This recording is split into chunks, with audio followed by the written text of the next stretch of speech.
You are listening to Leaders and Legends, a podcast featuring some of Indiana's most fascinating men and women whose impact has shaped our state, our communities, and us. Join us as we discuss their imprint on our history. Leaders and Legends is brought to you by Veteran Strategies Incorporated, your local veteran business enterprise specializing in public relations, media relations, public outreach, crisis communications, and digital photography. My name is Robert Bain, Principal of Veteran Strategies, former Deputy Chief of Staff to Mayor Greg Ballard, and Communications Director for the Indiana Republican Party. I'm honored to be your host for our discussion. We are joined by Theresa Wells-Ditton, longtime, much beloved local journalist, producer at WTHR, and she's laughing at me, but she is beloved by everybody like me who does PR and media for a living. She has always been terrifically delightful, whether she was saying, yeah, we'll do it, or no, we can't. And that's really all you can ask. And I actually told a couple of fellow PR people today that I was going to be visiting with you, and they both said hi, and they were very jealous, and they wanted to make sure that you were doing okay. And who are they? Well, one of them was Jennifer Hollowell. She's a huge fan that yes. I said I was interviewing. And, we have those of us on this side of the PR media divide. We have our favorites too, and you obviously were very kind to all of us. Thank you for joining us today. And thank you, Robert. You were one of my favorites. Will always be one of my favorites, as is Jen. Well, she used to be my boss, and there's no better person in the world, quite frankly, at what she does. And just as a human being, she's terrific, and she's a big fan. One of the reasons for doing this podcast, besides marketing Veteran Strategies, my PR company, is to be able to have conversations like this with people who I've known for a while about their journey, and mostly how Indianapolis has grown, and you're witnessing it. Theresa is, can I call you TWD? You can call me. That's what everybody called me. Yeah, that's fine. Just call me TWD. Sure. That's fine. I just was frankly too lazy to type in Theresa Wells-Ditton every time I sent you an email. TWD is what it is. Let's go with it. She's a graduate of Roncalli High School, of Southsider, of Lifetime, as I recall. Yes, Southsider. You came across Indianapolis kind of at the same time you were growing up when Indianapolis was growing up, for lack of a better term. Talk about kind of the Indianapolis of your childhood and what you remember. And she will probably mention her father was Marion County Sheriff, much beloved, quite frankly, Marion County Sheriff Jim Wells. What was it like to grow up when you did in Indianapolis? Well, Robert, a lot like you, we're ingrained. I mean, this is it. This is the core. This is what we know, right? I remember it being kind of a little town. It was almost like a town back then, almost like tumbleweeds rolling through the Capitol Street on any given night. When the Colts moved here, actually, I'll back up. When the Pan Am Games, when we hosted that, to me, that was the turning point for us as a city. It was 79, is that right? 87. 87 when the Pan Am Game. 79 right. is when Knight punched the guy, forgive me, down in Knight Puerto Rico. Knight punched the guy in 79. In Puerto Rico, that's right. 87 but is when 87 that's is right. when I think, if I have to go back and say, what was the turning point? That was the start of it. And it's funny that everything that we think about that was the turning point, much of it, maybe not everything, but much of it was sports related. So that was big. The 87 Pan Am Games were a big deal. We were on the international stage, and I was like, my gosh, I live in a big city, even though, let's perhaps connect the it dots wasn't there. that big city. Yeah, but, it felt like it. Well, and you go to other places like Boston or whatever, you're like, oh my God, or Chicago especially, you're like, oh my stars, this is a huge city. But Indianapolis has got 1 million people, and it's made its mark in more ways, and I want to get back to that. But your career in television, you mentioned about sports and Indianapolis kind of growing together, one fueling the other. Indianapolis was also, in my view, quite frankly, to hit the sports lottery at the time that television and sports were actually, they had walked down the aisle, but now they were happily married.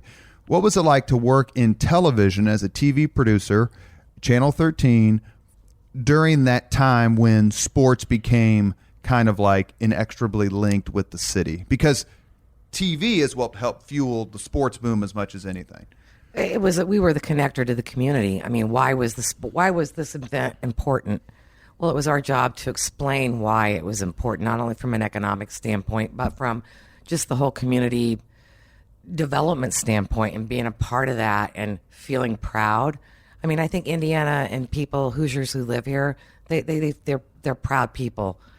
And that was the beginning of that proud movement.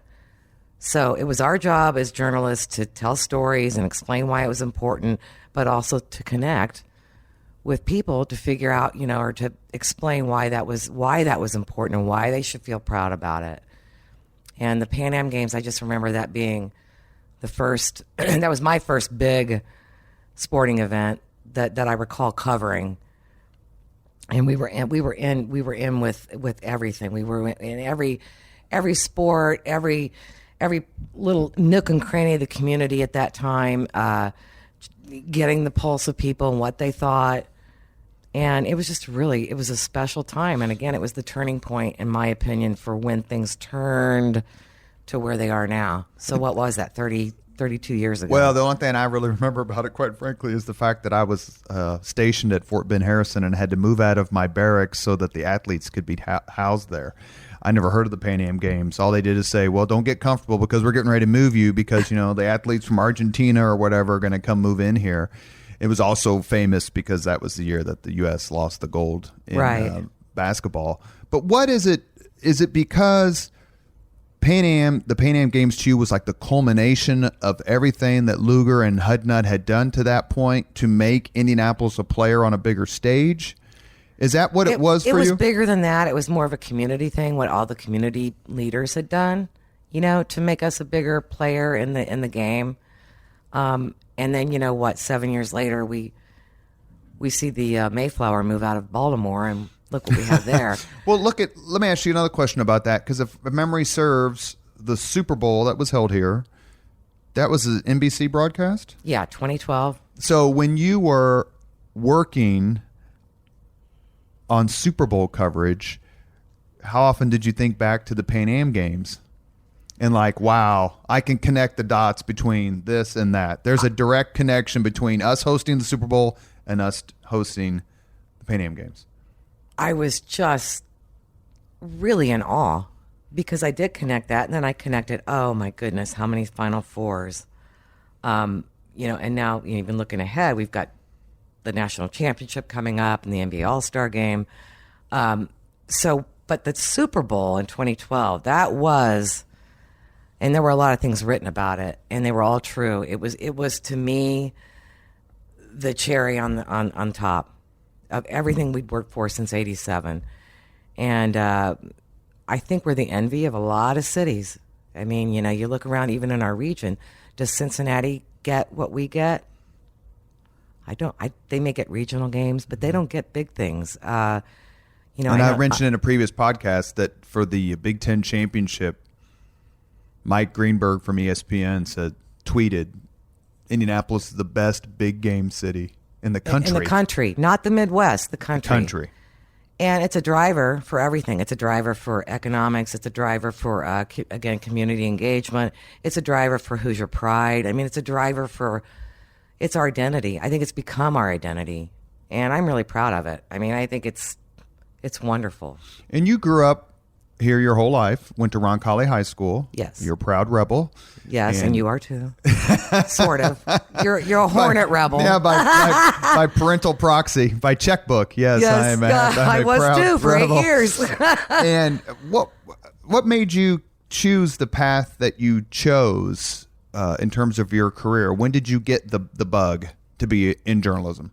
The bug to be in journalism. When I have a good answer on this. A very succinct answer that I've thought about many times. When did I get this bug to like this and to want to seek truth and want to seek, be an advocate for people,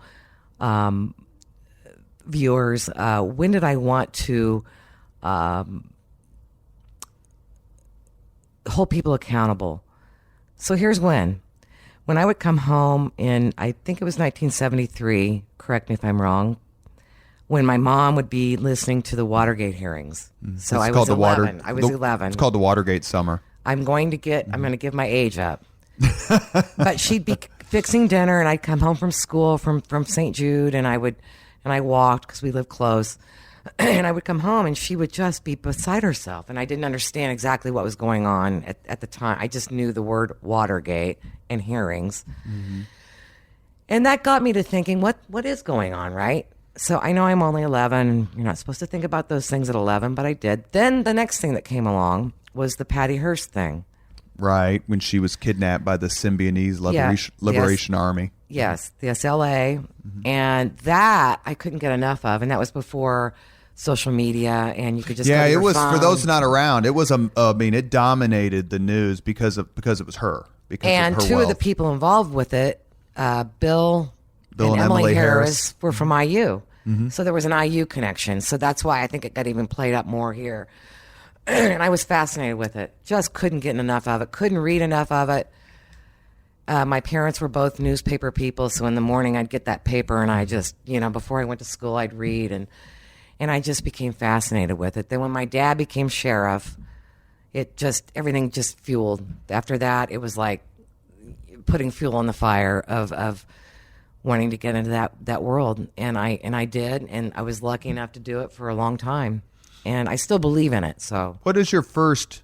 I remember Watergate summer. I had AM kindergarten in Irvington, and my mother, who was an inveterate Nixon hater, would cheer on Sam Erwin and the Irvin and the Democrats as they took down Nixon. But I remember, to your point, Watergate summer, that was big, and then you had the resignation. Then right after that, you had the bicentennial, so it wasn't all bad. But for the Patty Hearst connection, it was kind of the, correct me if I say it wrong, but maybe the age of cults. Because the Hearst kidnapping was only 75? 74, maybe, yeah. 74. So it's 5 or 6 years after the Manson slayings. Right. So, and then in 75, I think one of the Manson girls, Squeaky Fromm, tried to shoot Ford. So it was kind of that weird thing where all these drug-addled, hippie, weirdo cults were taking over, and you had all these terrorist attacks and hijackings. I could see where... It was fascinating. If you got pulled into the news... As you're saying, you got pulled into the news because there was always something crazy happening. But it wasn't on your phone back then. Yeah. It wasn't at your fingertips. You had to seek it out, and you had to be really curious. And you can't teach curious. Either you are or you aren't. I mean, you just can't. You can't teach it. What was your first... When did you start at THR? September 11th, 1985. So and I didn't realize it was September 11th until September 11th. Oh, when it was your anniversary? Yeah, I didn't realize that's when it was, but that's when it was. What was the first big story? I graduated from high school in 86, so I think that's about the time that Ryan White emerged in the news, because I remember... He died in 87, I think. Yeah. So, you remember like your first big story? That was one of them. The other, I would say, would be the A7 crash into the Ramada out the airport. Mm-hmm. I don't remember how many people died, but it was really funny. I'm a low-heeled girl. I don't really like to wear heels. But that particular day, I remember distinctly I wore heels and a skirt, and I was going to go help gather news, actually, I think at the State House or something. And we're in the car ready to go, and we get the call that there was a report of a plane into the Ramada at the airport. Oh, my goodness. So... Because it was a sunny day, as I was in the military nice out day. in New Mexico. But I mean, you see it on TV. CNN covered it. But it was a beautiful, it's like 9/11. Like the planes, how could they have hit the World Trade Center? It's 60 and perfectly sunny, clear skies. I think that's how it was that day. Is that it was. Right? It was a great, beautiful, crisp, early fall day. And we went out there, and here I was in those heels and that skirt. And I thought, of all days. But I wound up field producing out there. And that's back in the day when you had to send a satellite truck out there to beam it up to the networks. Now that's all completely changed now, but I remember just the scene and the smell, and it really got me that day. It was very, very surreal. So when you started at THR, you started as a producer or assistant producer or something? I did. And then I worked my way up into planning manager and did the assignment management stuff. So I wore a lot of different hats there. You mentioned technology a few seconds ago. Give us one or two ways that technology has changed journalism from your first day to last day. The main way is the delivery of the product. I mean, it used to be that you would go home and, or you would have appointment television. All right. You got to get it at 5 or 6 or 11 or the morning show or noon.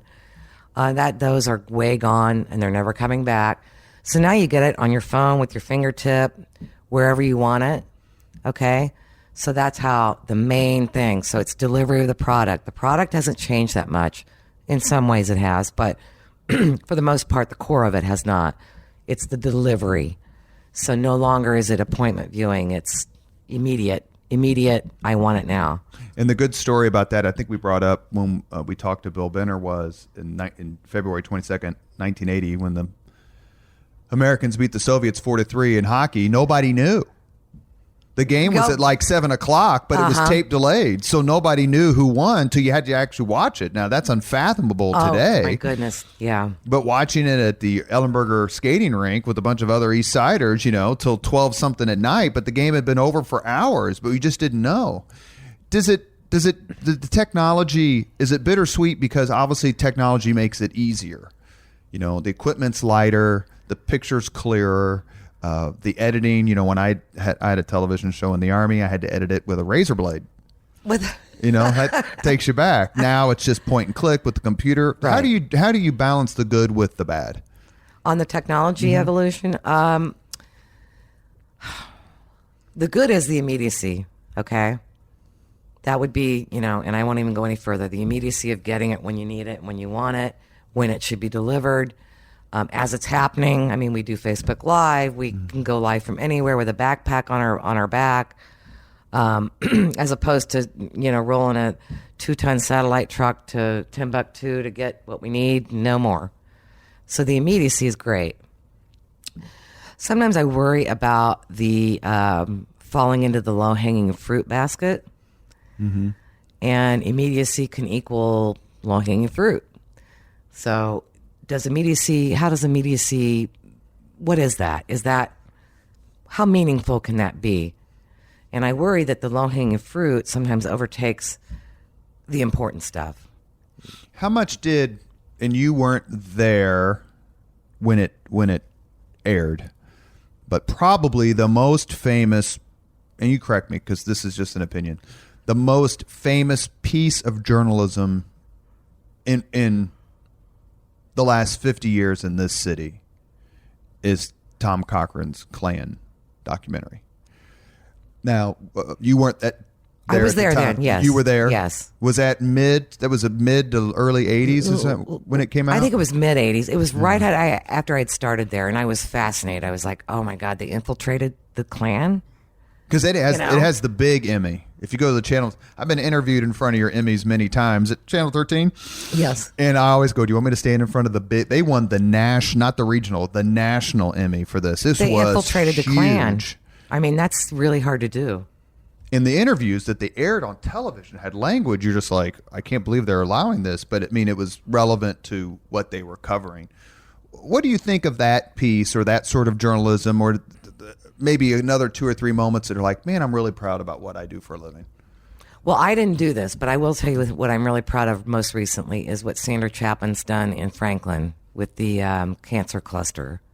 Oh, yes. I have seen that. That's what journalism, in my opinion, that is like the definition right there. Don't even need to write any more words. Just look at those pieces. And you know what that came from? That came from, and it's just so underestimated and I think underappreciated, maybe not even known to most people, but those were, Sandra responded to 2 mothers who had the same concerns because the children had cancer and they lived close, and Sandra simply responded.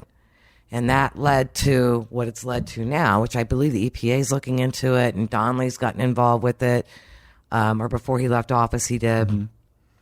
That's journalism. That's civic journalism. That's making a difference. That's calling people out and holding them accountable. Why is the water and air contaminated down there? What happened? Who else is sick? What are we doing about it? All those questions. And so, Sandra, to me, that piece most recently is one that I hold up and I say, well, that is why I still believe in local journalism. That's what our mission should be. You're listening to the Leaders and Legends podcast with local legend Theresa Wells-Ditton. We're having a conversation about journalism in Indianapolis and its transformation over the last several decades. What was your take as you were reading through the Stars story on USA Gymnastics? You said this is what journalism is about. That's another example. I mean, how much longer would Mr. Nassar have gone had they not investigated that? And hats off to the Star, because that was a great investigation and a great follow-up to the FBI IMPD potential link to what was going on with Mr. Penny. That's another good example of it. I wish we had more of it. I wish we would see more of it. Right? It's time consuming. Well, but your resources are the ones that are getting whacked. And the resources are the being turnover contracted. in the TV reporter community. This isn't a criticism; it's just an observation. The turnover in the TV reporter community just since I left the mayor's office in 2010 is astounding. It's astounding, and it makes it more difficult. Even the Star. I mean, it just recently had 4 or 5 other people leave. For people on my side of the PR world, it's like, okay, now who do I talk to? The Rich Van Wykes and the Dave McAnally's and Derek Thomas and those folks, Jim Shella, who we interviewed for another podcast. It creates opportunities, right, for younger journalists to do things a different way and bring a different perspective. So it's not all negative, but you sure do like when you work in PR to have, like, that's who I can call. And obviously you were one of those people, Ruth Ann Gordon. She's terrific. God love Ruth Ann. Hang in there, Ruth. That's right. What's it like when... I can only speak to it from this side of the divide. When a reporter comes to you and you're her producer or his producer, and they come to you and they sit down in your office or at your desk and go, we blew this one. We've got a significant error. What's it like when, because the idea, I think, that journalists don't care about right or wrong or true or false, I dismiss that. They have their biases and they have their relationships. But I've never encountered really a reporter who just didn't work hard to get it right. Now, I may not like their version of right, but I think they do. Take us through what it's like when you have someone, your reporter or someone come to you and go, oh, we made a huge mistake. How do you handle that? Because there's some pride and there's, it's more than just trying to get it right. It's got to kind of be a gut punch, I'm guessing. Truth is best. Be authentic. Own up to it. We didn't really have a whole lot of that. What I had was, especially on the political end, Robert, you'll get this. And I'm going to ask you about it. Angry people, angry campaign folks about polling that we would do. Because they didn't like your methodology or your pollsters? They didn't like our methodology, our pollsters, our results, or this or that. And we just had to stand firm and say, this is what we commissioned and this is what we have. And we're going to stand by it. And a lot of media, as I recall, they try to pair an R and a D pollster. Like they do, and they're all R&D. Yeah. I mean, you find a few who are not, but very few. Mm-hmm. And they're very expensive, the ones who aren't. So that's why you don't see them as much anymore. Right. Polls are expensive. Like Ann Selzer in Iowa, she's very good, and but she's great. She's awesome, but it comes with a price, and I understand why it does. Take us back to, and Theresa's been involved in political coverage for THR for a long, long, long time. Take us back to election night 2007. Greg Ballard defeats Bart Peterson. One of the biggest. That was one of the biggest upsets ever. That was, and after that, I always called it the Peterson effect. Never underestimate. Never. So when 16 hit, it wasn't like the total shock, like it was for many. When Trump beat Clinton. Yeah, it wasn't, because I learned from that the Peterson effect, or the Ballard effect, however you want to word it. You just don't ever underestimate anybody. You don't underestimate what the opponent does or doesn't do that may be a misstep. And you don't underestimate what the challenger is capable of. So it was a great big good lesson for us, for me personally. Do you remember that night? Because it was Peter Restoven and Robin Winston were probably working for you at the time as on-air commentators. Do you just remember? I mean, that was political for someone who covers politics. An upset like that is one you remember more than just when the chalk seems to always cover. Just what did you think of that? a completely new person who really nobody heard of and no one really knew. Sorry, Mayor, if you're listening, winning this race. Because, I mean, Peterson was mayor for 8 years and you kind of thought he could be mayor as long as he wanted. And that's no slam on him. He was obviously a very, very good mayor. But when you're covering an upset of that magnitude, is it difficult not to be too conservative as a news organization, or are you just like, let's be the first one to call it? I was working at Channel 8 that night. That's the only reason it gives me a frame of reference. I don't recall how we called it, but I know that we were all a little shocked. And I do remember this. I remember Mayor Ballard coming in the next day to do his little tour of duty with all the media. Mm-hmm. And he was so gracious. You know, and I remember him telling us about doing the producing the commercials from his basement. I was his press secretary. I brought him there. And the looks on on some of the reporters' faces were like, I remember Rader looking at me like, you got to be kidding me. It was very shocking. Yes, no doubt. But, you know, he did an admirable job for his time in office. So I just do remember it being very, very, that was a benchmark for me personally as a political, you know, reporter, producer, planning manager. I will never underestimate the challenger. Can you think of other political contests or personalities who have left their mark on you? Like, this guy was a great interview, or, you know, I remember being there when X happened. Well, I was fortunate enough in 2008. If you guys will recall, the primary here was pretty heated on the Democratic side. And Barack Obama and Hillary Clinton. Yes. And I recall being involved with a few one-on-one interviews. And so I was really up close and personal with these would-be presidential, well, they were candidates, but one or two or three could become president. Sure. You know, so my I really took all that in, and I filed it into my mind, and I thought, boy, this job. I mean, it's hard to get those things done, and the one-on-ones and all the logistics that go into it. But when it came down to the core of me personally and my interaction with these folks, I thought, wow, what a front row seat. This is the best front row seat you could ever get. Because it was extraordinarily rare for Indiana to have a say in who the nominee was going to be, because our primary is in May and the caucuses and primaries for the election cycle start in early January, whether it's Iowa or New Hampshire. Same thing kind of happened in 2016 when the Republican primary extended through. But 2008 was the one that was the crazy. I mean, it was 6 weeks of surrogates in the state. And we were chasing them all over, and you didn't know really what was going to happen. And it was very, very interesting. Very interesting. One of my most memorable times at my job there. Have you ever gotten in an argument so heated with a political flack that it makes you wonder why you emphasize politics perhaps as your career? Because those of us who work in politics, or used to, whatever I do at the moment, is, you know, there's a lot riding on it. And, you know, we're under a lot of pressure to get the best possible coverage. I mean, how do you handle that when you think, well, look, we did a completely an honest story and you don't like it and I just don't know what to tell you? I mean, is that kind of what you say?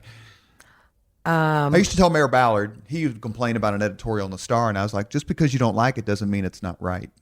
You just have to be objective, and then I'm like one of those people who likes to put myself in the other person's shoes. So why would X person from X campaign be angry about X story? Well, what if I was X person and X? So I just sort of take that all with a grain of salt and just try to mitigate everything and say, look, and I'll go back through and make sure, was it fair? Was it accurate? Did we get it right? I mean, you have to go through and do that. And if we did that, which we normally did, I would just come back and say it was a fair thing, and I'm sorry you don't see it that way. But always with that caveat that I know put yourself in that campaign person's shoes, always. Without mentioning any names, of course, can you think of one or two times where it's like, oh my God, we're going to fight? I'm going to hit him. I'm so mad. I'm going to hit him, or I'm going to throw something at him. No, there was only one, and that was a few years ago. I can't mention names. There was one, yes, and a kind of a nasty voice message, but I understood, so I didn't go there. I just let it go. And you can't. And so, does it make you? Does it embolden you to say, "Look, that's good journalism, and we're going to do it again if the facts present itself," or does it make you a little like, "Oh shoot, we've hit this guy in the mouth. Maybe we should leave him alone or her for a while"? We speak truth. I mean, you have to speak truth, and then you have to hold these. You know, these people who run for public office. They're big boys, big girls, and I always feel like they have to be able to be held accountable. Accountable for that, or to whatever questions are asked or standards are set out. I mean, they have to be held accountable or don't run. It's really simple in my book. No, that's true. And obviously that deters a lot of people. Some people it doesn't. But some people may are like, you know what? Why would I put my family through that? You know, right. Because I got a DUI 27 years ago and now everybody's going to know about it. Or, you know, my wife and I split up for 2 years and then we got back together and it's going to be on the front page of the paper. I mean, it seems to me. And that's really unfortunate because I think it does deter a lot of younger people from jumping in and getting involved and exploring perhaps being a candidate on either side of the aisle. And that is really unfortunate. Let me make a statement and you can attack it. And this shows my bias from a political nature. The media, whether mostly national but perhaps local, is hopelessly, ridiculously liberal. You want me to attack that? Please. Or say, Robert, you have hit upon the truth. Robert, I'm going to tell you this, that most people that I've worked with in a newsroom in my 30 plus years, the majority were not liberal. They were completely the opposite and still are. From their personal, if you went in and looked at their primary voting record, if they even vote in the primary, it would not be on a D end. It would be not on a D end. They would be very conservative in nature, conservative thinking. It's really incredible when I hear liberal media and I'm thinking, but I worked with a lot of, you know, conservative folks and middle of the road people. Very few liberal, what we would call liberal, right? I mean, sure. Very few by definition liberal. In my world, in my experience in local. Sure. So you get a call from 1600 Pennsylvania Avenue in Washington, D.C., which is where the White House is. So the President of the United States wants to come see you, or wants you to come see him to visit. He's going to give you a half hour of his time. Help him with his media relations. You obviously know Mark Lauder, who right. worked for the Vice President, and we have some other Indiana connections there, obviously. What would you tell him? Would you say, Mr. President, you asked for my advice, here it is? As far as us coming to do that, or just him paying you $100,000 for a half hour of your time to say, help me understand the media and tell me what I'm doing wrong, or tell me everything I'm doing is great. Well, you have to be truth. Truth. You would have to be objective and tell the truth. And no matter which way the cookie crumbles on that, it's truth, and you can't. But are you personally like upset or offended when you hear fake news? Yeah. Yes, I was when I was still with 13. Yes. Because I knew what we did every day was not fake. I mean, what we did every day was, again, you know, connecting with our community, holding people accountable, especially public officials, seeking truth, you know, reporting with a compassionate heart and a critical thought in our mind, all those things. And I know that that's what every journalist who's a true journalist, that's the mission every day. Those points. It's not fake. And so you would tell him it's not fake. I would say it's not fake. That's who we are. That's what we do. That's what our mission is. And it's offensive when I hear that term, because that's not what I knew for 30 plus years. And that's not what I believe is still going on, you know, locally, nationally. Did you ever have a chance to go work for a politician? Did you ever get approached? My dad in 1978. No. I'm assuming you worked for him when he was running for sheriff. I've given it thought, but no, I don't think that's where I want to go. But no one ever approached you and said, "Hey, come," because there's a lot of crossover these days that there quite frankly didn't used to be. I mean, Mark Lauder. Mark Lauder used to be at Channel 6. Prophet, who works for Curtis Hill now. The terrific Jeremy Brilliant, who worked for Curtis Hill and then left.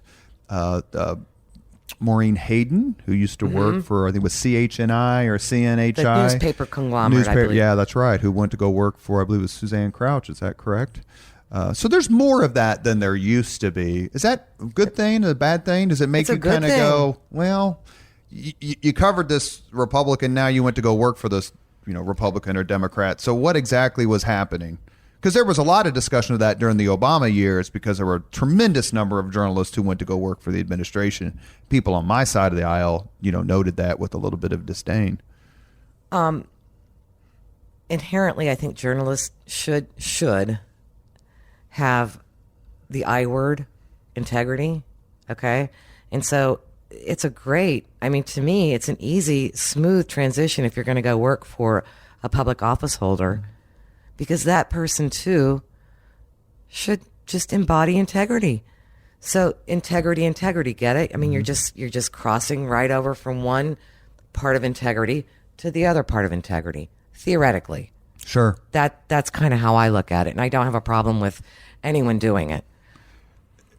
We talked earlier about personal beliefs and being a journalist and how they can intersect, and it intersect is very difficult. We're here, Leaders and Legends, with Theresa Wells-Ditton, longtime television producer here in Indianapolis, lifelong Southsider, very proud Roncalli rebel.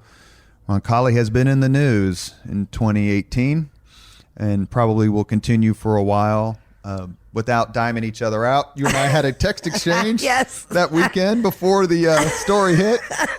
My kids go to Roncalli, so that's why I was bird dogging it. And you probably had two separate hats on as a journalist who is going to have to cover it, and as someone who is very proud of what is honestly a terrific, terrific school.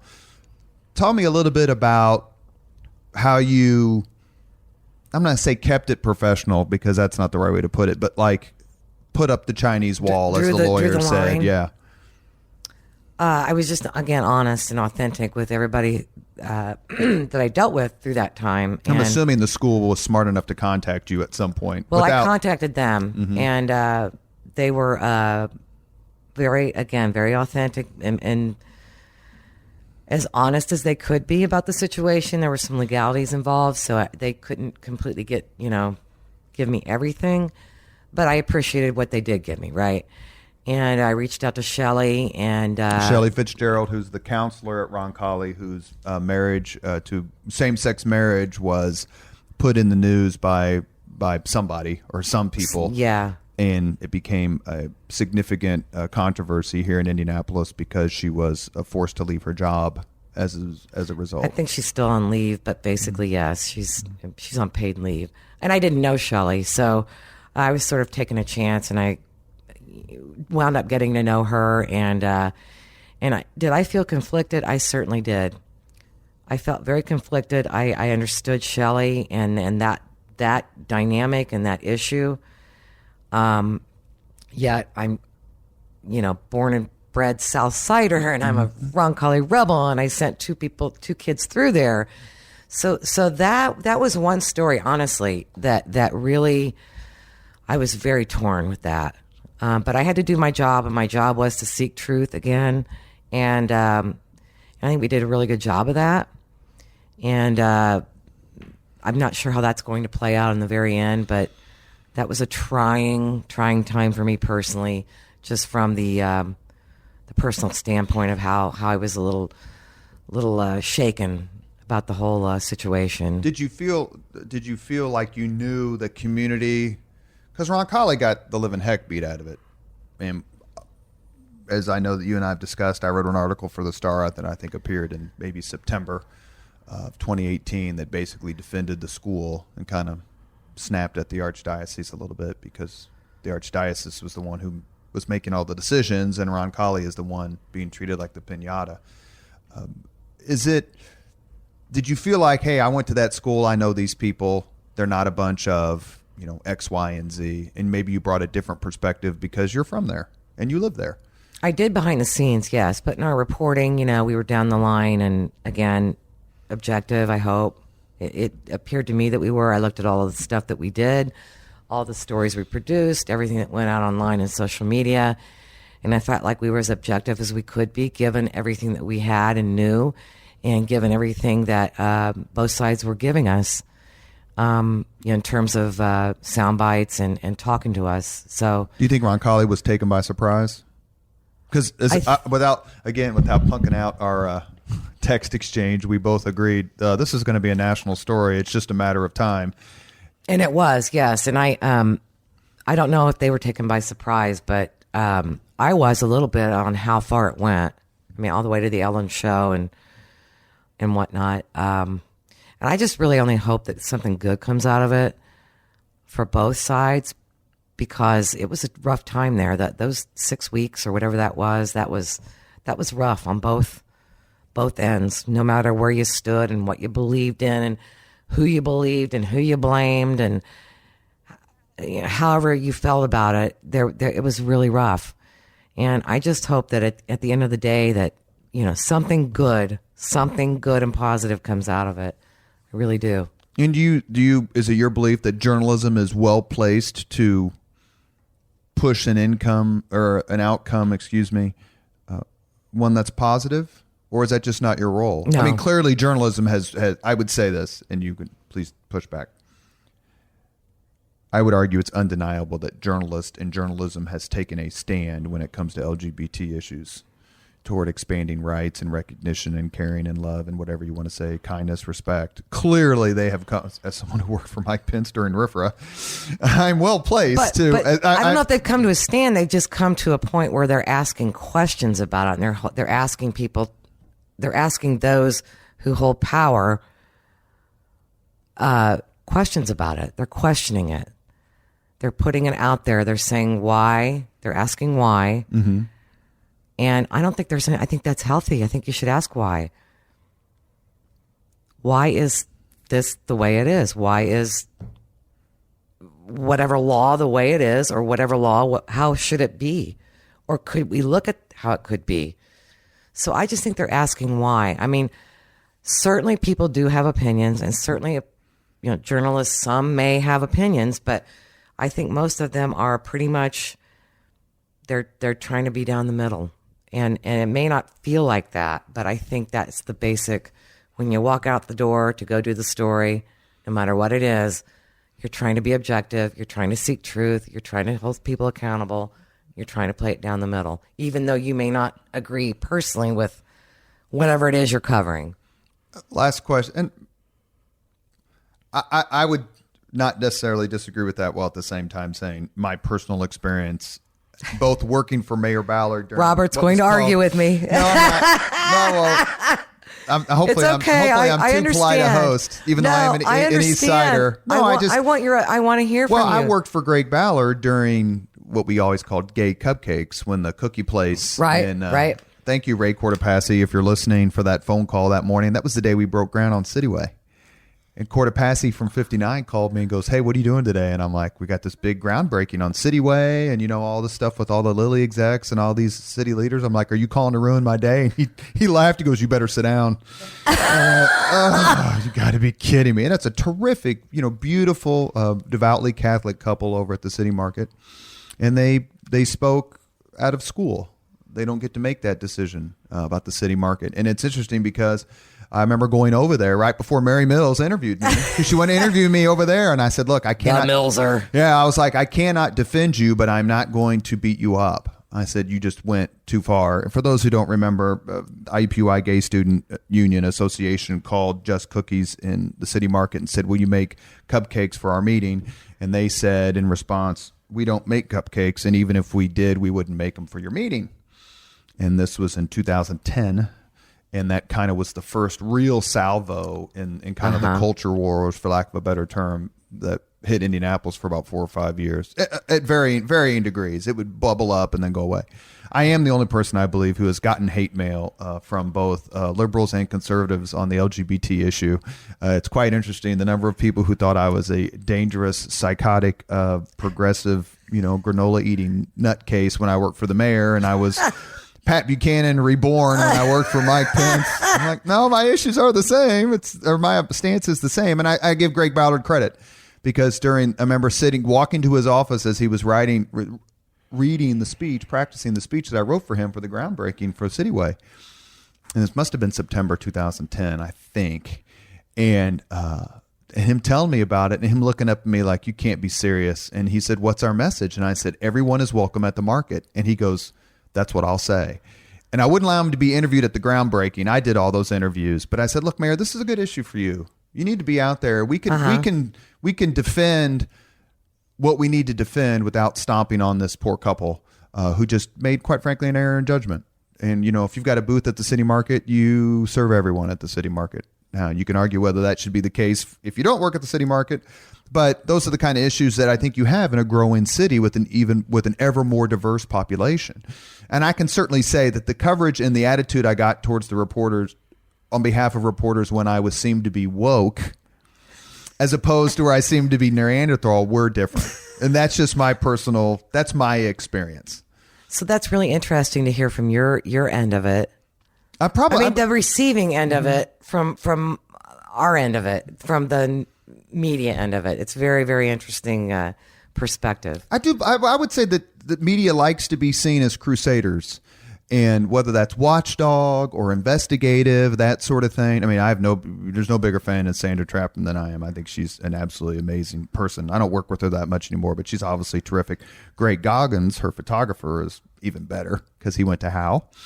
Anyway, and so I would say that for the media, LGBT is their version of the 50s, 60s civil rights movement. And I think that they, much as the media in the 60s finally took a stand and said, we need to help out this movement because it's long overdue. I do believe the media has consciously or subconsciously said, this is our civil rights movement. But they could be taking a cue from society. So I don't know. I agree. That they're just listening to what we are listening to what we're hearing viewers and folks share with us. And again, that goes back to just the whole social media evolution. That's why you hear about those kind of issues so often, frequently, and with so much passion, because there's an outlet now for people to share their thoughts. Sure. And that just, to your point about newspapers and stuff, and when you were a kid, that just didn't exist. No. I mean, it was completely different. We're here with Theresa Wells-Ditton. It's Leaders and Legends. We end each podcast with the same 5 questions for every guest. Are you ready? I'm making the sign of the cross. You want to just say, Roncalli, pray for us while we're... Yeah, Roncalli, St. Jude, pray for us. What was your first car? My little blue Chevette. Year? 1980.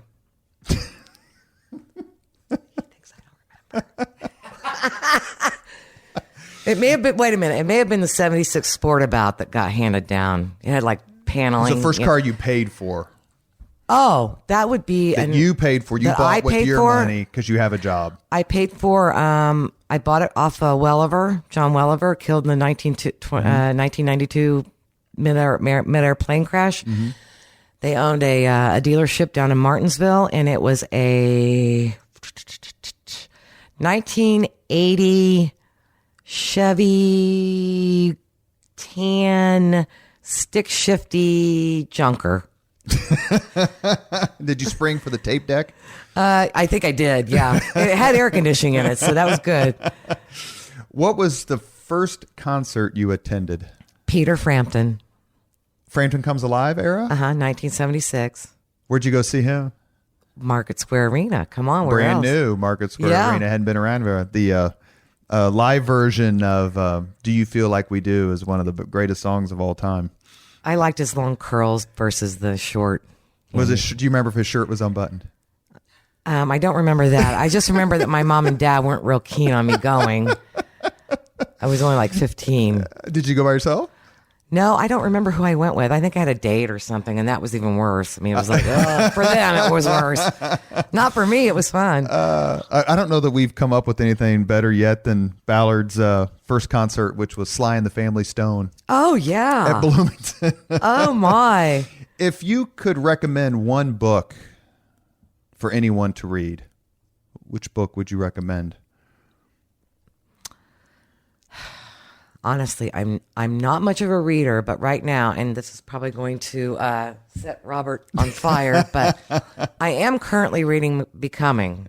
That was going to be my guess. The autobiography. Is it considered an autobiography by Mrs. Obama? By Michelle I just Obama? have a real. I really envy and enjoy smart women and men, but smart women. I'm fascinated with it. Buy it. If the Democrats don't run her for president in 2020, they're making a huge mistake. I can't believe that's not been discussed from day one to the end of days. I think she would be a terrific, formidable candidate. And you know, would I vote for her? No. But I tell you what, I would shake her hand all day for what she did for veterans. She was particularly and their families. Good. I mean, families. Yeah. I mean, that was one of her causes and passions. Absolutely right. If you could witness any event in history, be there when it happened, which event would you choose?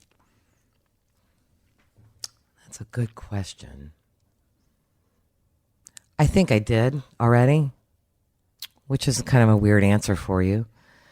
You already witnessed it, or you already told me? I witnessed it. Mm-hmm. I was able to go field produce for the 2009 inauguration, and I knew that was history, that when Obama was sworn in. And again, like or dislike, that's not what I'm getting at. I'm getting at the fact that was history. And sure. I stood there in that mall, and I was with really maybe millions of people. I've never seen that many people. And we were there to do a job and whatnot, but there were times when I just stood there and went, wow. You know, I hope my kids pass this along to my grandkids, and I hope that this can be woven into them and that they understand how big that was. Again, like or dislike, sure, political aside, that was history. And it's the same reason why Catholics are particularly proud of John F. Kennedy. And that would be my second one. You would have to know the tremendous amount of anti-Catholic, Klan-driven bigotry in the 50s, you know, post World War I especially, that he had to run against. Now it's being Catholic is seen as this incredible, you know, benefit. And it wasn't just a generation ago that, you know, he had to give speech after speech about, I'm not going to take orders from the Pope. That just seems ridiculous now. But it was a real issue back then. And I think that would be the second thing that I would have liked to have witnessed and been around. If you could, last question before we let you go. If you could have dinner with anyone in the world, who would you choose? Anyone living right now? Anyone living right now? Boy, Robert, these are stumpers. That's what we do here at Leaders and Legends. Stumper questions. I'm sorry, I've been interviewed by Siegel, Mills, even Van Wyck gave me a hard time every once in a while. What's it like being on the other side of the... This is very weird. Yes, no kidding. We don't even have the Klieg lights on you, man. Boy, dinner with anybody in the world. Couple hours just to have a conversation.